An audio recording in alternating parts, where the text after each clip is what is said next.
My name is Connie and the photo I have chosen is called Untitled 1970, and the photographer who made this image is Larry Clark. He's an American photographer who was born in 1943.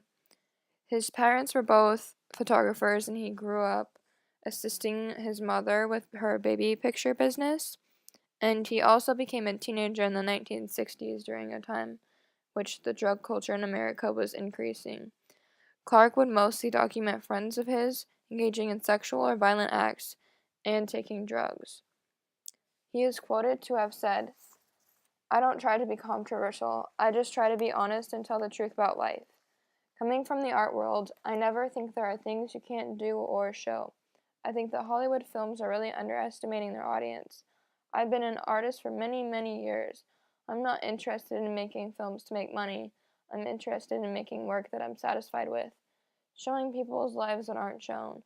If I could see this anywhere else, I wouldn't have to make these films." His quote really relates to his photography as well because his book Tulsa, which this image is a photograph inside the book, is laid out like a film, and he is also quoted to have said, "I would have preferred to have been a painter or a sculptor, anything but a photographer, a writer even, but I had a camera." So he would have preferred to be a filmmaker, but since he had a camera, he took photos, but his ideals are described the same way for his photography as they are for his film. The date this photograph was created is in 1970. The photograph is a silver print, and he also used a handheld Leica camera so that it would be very quiet and make it more natural for his friends. The size of this photograph is 11 by 24 inches. The geographic location in which it was created is Tulsa, Oklahoma. Next, I will be going through the description of the three key concepts I chose, which are light, vantage point, and time. I will start with light. The light in this photograph seems to be diffuse lighting. There are a small amount of shadows, mostly by the feet, as you can see here,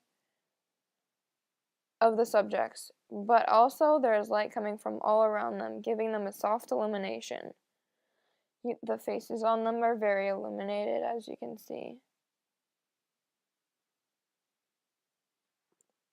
The tone of the light seems to be lighter on the subject on the right side of the photograph, whereas the subjects on the left side of the photograph have a slightly darker shadow over them. The light illuminates the photograph to reveal the harsh and dry textures of the ground that they are standing on, as well as the mud on their bodies. So we can really see the texture in the rock or mud that they are standing on, and we can also see the texture of the mud on their bodies. Next, I will be discussing the vantage point.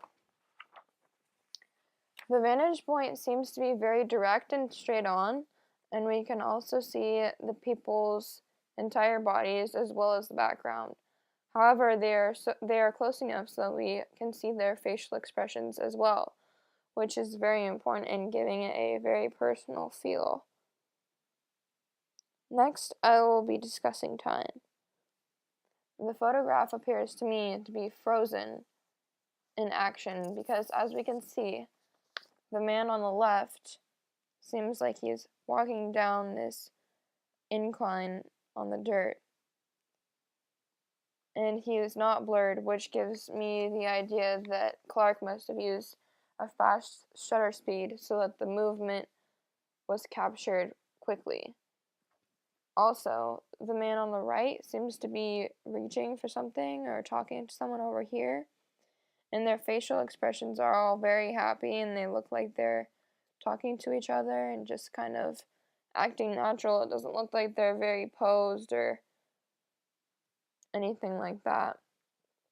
The reason why this would be considered to be frozen action is because it is a moment frozen in the time making it appear less like an organized picture and more like a photo revealing a moment in someone's personal life.